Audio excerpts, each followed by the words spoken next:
Welcome to the Radiology Review Podcast, your on-the-go source for radiology education with your host, Dr. Matt Covington, a board-certified radiologist. Please follow the podcast on Twitter at RadRevPodcast. Send emails to theradiologyreview@gmail.com or visit the website theradiologyreview.com. Welcome back to the Radiology Review Podcast. On this episode, per listener request, I will talk about pancreatic lesions. On this first part, I will discuss things like pancreatitis and some congenital pancreatic lesions. The next episode will focus on pancreatic masses with an emphasis on pancreatic tumors. As always, after these episodes are posted, a free downloadable study guide will be made available on my website, theradiologyreview.com, so make sure to download that after these episodes have posted, if that is something that is helpful for you.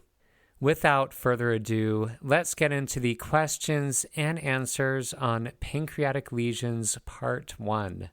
First question. Within what time frame are post-pancreatitis fluid collections considered to be acute?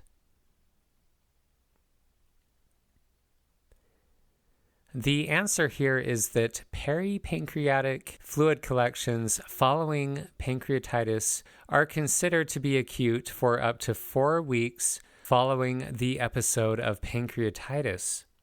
After 4 weeks, these are no longer considered acute fluid collections, and the terminology becomes a little bit nuanced, and we'll get into that in this episode. Next question. What are some basic differences between an acute necrotic collection and an acute peripancreatic fluid collection?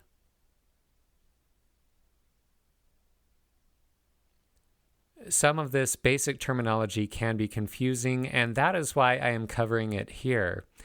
An acute necrotic collection is a non-encapsulated collection of heterogeneous, though non-liquefied material within 4 weeks following necrotizing pancreatitis.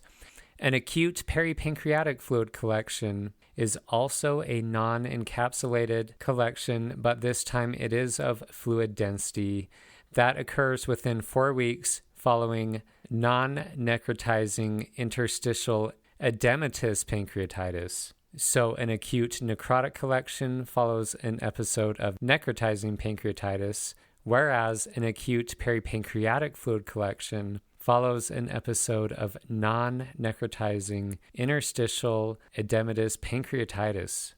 Also, an acute peripancreatic fluid collection will classically have no well-defined wall on CT and will often resolve spontaneously. Next question. If an acute peripancreatic fluid collection persists beyond 4 weeks and becomes encapsulated, this fluid collection is termed what? What I am describing here is a pancreatic pseudocyst, a peripancreatic fluid collection following an episode of pancreatitis that persists longer than 4 weeks and becomes encapsulated, a pancreatic pseudocyst. Next question. If an acute necrotic collection persists beyond 4 weeks and becomes encapsulated, what is this termed?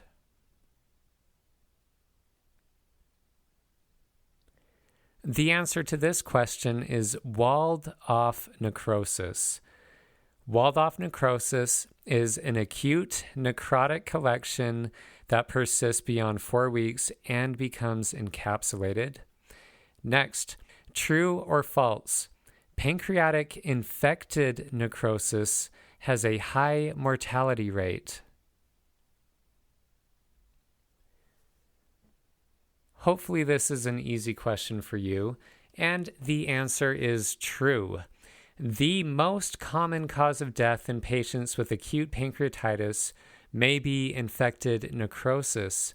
Pancreatic abscesses may be found in the acute setting or greater than 4 weeks following pancreatitis, and if you see air contained within the pancreatic fluid collection, That will most often be a thick-walled pancreatic abscess or infected necrosis.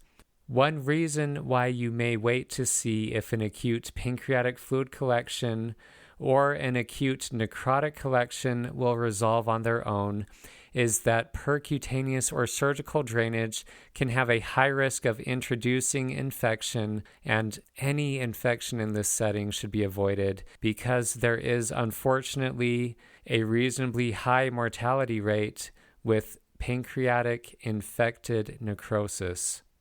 Next, what are some common causes of splenic vein thrombosis?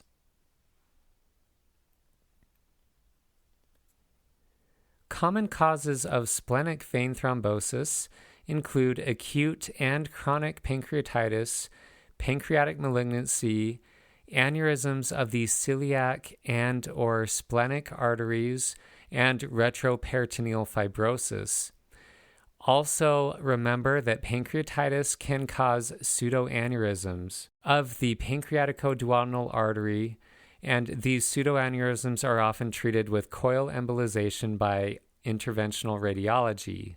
Note also that splenic vein thrombosis can subsequently lead to gastric varices. Therefore, pancreatitis can indirectly cause gastric varices by means of first causing splenic vein thrombosis. Next question. What are some of the classic features of a mucinous cystic pancreatic tumor?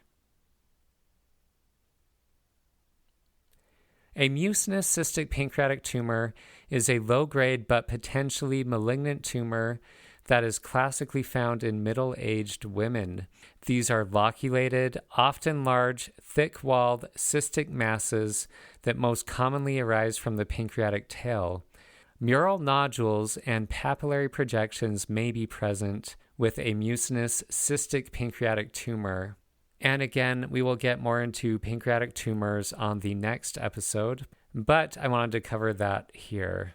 Next, what is the mechanism by which afferent loop syndrome can cause pancreatitis? In afferent loop syndrome, you often see a closed loop bowel obstruction, and this can subsequently obstruct the drainage systems of the biliary and pancreatic trees, and this causes obstruction of biliary and pancreatic drainage, and this obstruction of the biliary and pancreatic drainage can ultimately cause pancreatitis. Therefore, afferent loop syndrome can eventually cause pancreatitis. Next, true or false? Ectopic pancreatic rests can cause a small bowel target sign. The answer here is true. Other causes of the small bowel target sign can be gastrointestinal stromal tumors, lymphoma, melanoma, and primary bowel adenocarcinoma. If there are multiple small bowel target signs, think lymphoma or melanoma first. Next, on MRI, what is the expected normal T1 signal of the pancreas? On MRI, the pancreas should be extremely bright on T1 weighted images, and that is due to the high enzyme content of the pancreas. Next, if a patient presents with painless jaundice, what are common tumors that can cause this presentation? On board exams, if they give you a clinical history of painless jaundice, you should consider cholangiocarcinoma and pancreatic adenocarcinoma first. Next, which of these involves the pancreas? Primary or secondary hemochromatosis? With primary hemochromatosis, this disease process does involve the pancreas and classically spares the spleen. Primary hemochromatosis is an inherited disease that causes increased iron absorption. So primary does involve the pancreas. Those both start with P. Perhaps that will help you remember this fact. On the other hand, secondary hemochromatosis is the disease state that results from multiple transfusions and or chronic inflammation, and classically involves the spleen and spares the pancreas. Both primary and secondary hemochromatosis involve the liver. Next question. What is so-called bronze diabetes? The answer is that bronze diabetes happens when the pancreas becomes sufficiently damaged from primary hemochromatosis that the patient develops diabetes. Next, what are different types of annular pancreas?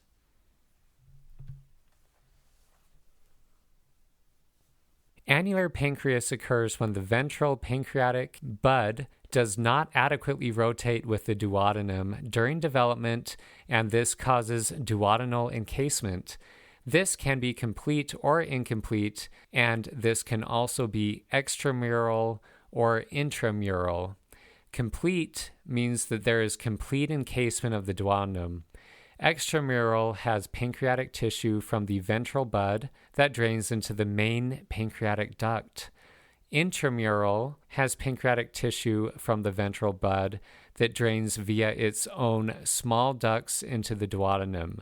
Complications from annular pancreas can include duodenal obstruction and pancreatitis. Next question. What are some common features of pancreatic divisum?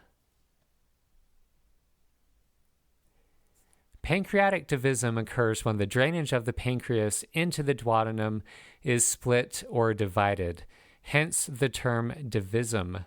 This is the result of failure of the dorsal and ventral pancreatic ommegas to fuse. With pancreatic divisum, the main drainage of the pancreas occurs through the dorsal pancreatic duct, through the minor or accessory papillae, which is more superiorly located and small compared to drainage through the major papilla. This potentially predisposes one to develop pancreatitis. Treatment is usually conservative, but if pancreatic divisum is severe, symptoms like recurrent pancreatitis can develop, and the minor papillae can thereafter be dilated or stented for treatment. That is a lot of information. If you want to review this in written form, remember to download the free study guide at theradiologyreview.com once this and the next episode on pancreatic lesions has been posted. Next question. True or false? Dorsal pancreatic agenesis is associated with polysplenia. The answer here is true.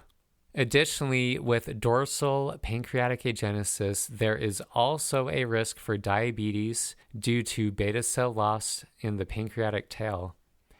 Next, what are key features of autoimmune pancreatitis?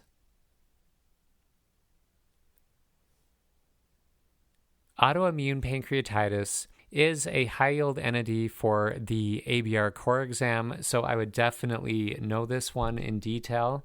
You should first of all know that there is an IgG4 association with autoimmune pancreatitis, and a classic imaging appearance is that of a sausage-shaped pancreas.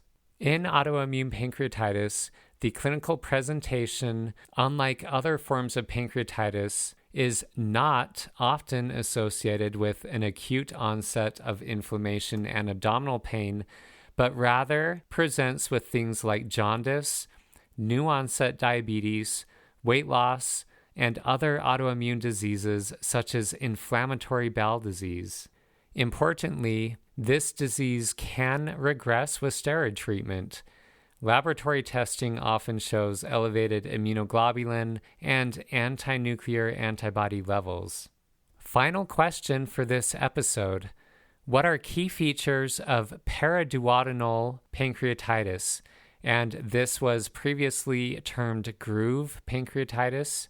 What are key features of paraduodenal pancreatitis?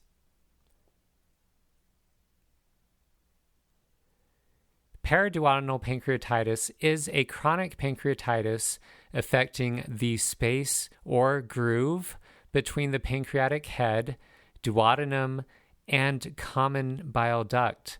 A classic history would be that of a middle-aged male with chronic alcohol abuse. Classic symptoms are recurrent episodes of upper abdominal pain, nausea, and vomiting secondary to marked duodenal stenosis, and reduced duodenal motility that is worse after eating a fatty meal. The etiology of all of this is fibrosis and scar tissue within the pancreatico-duodenal groove and space superior to the pancreatic head, with associated scarring and fibrosis that also can involve the duodenal wall, and that is the cause of the duodenal stenosis. On imaging, look for thickening of the duodenal wall, which may have some associated cystic changes, and a so-called sheet-like mass, SHEET-like mass between the pancreatic head and duodenum. Again, that is groove pancreatitis. If you don't know what this looks like, go ahead and look it up. Thank you for listening to this episode. The next episode will focus on pancreatic masses, to include various pancreatic malignancies, and those are all high yield for radiology board exams. After I post the next episode, again, I will make a downloadable study guide available for free on my website, theradiologyreview.com.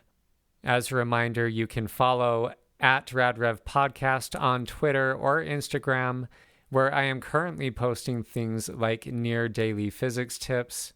I've been doing that for a while now as well, so if you want to go back and see the prior posts on high-yield physics facts for radiology board exams, that will be accessible on either Twitter or Instagram. Also, as a reminder, if you haven't seen it yet, check out the Radiology Review Journal, which is also available at theradiologyreview.com. There's already some good articles there, and many more are forthcoming, I promise. So continue to check that out. And if you yourself would like to author an interesting article for the Radiology Review Journal, I invite your submissions. Thank you for listening to this episode. Keep up the good work and study hard. Remember, you have to study really hard to succeed on radiology board exams. So prepare to succeed. I will catch you on the next episode. Content of this podcast is provided for informal educational purposes only for radiology trainees and radiologists. Medical practitioners, please make your own independent assessment before suggesting a diagnosis or recommending any course of treatment.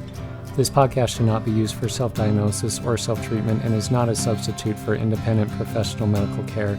Please consult your own physician regarding any diagnosis, imaging interpretation, or course of treatment.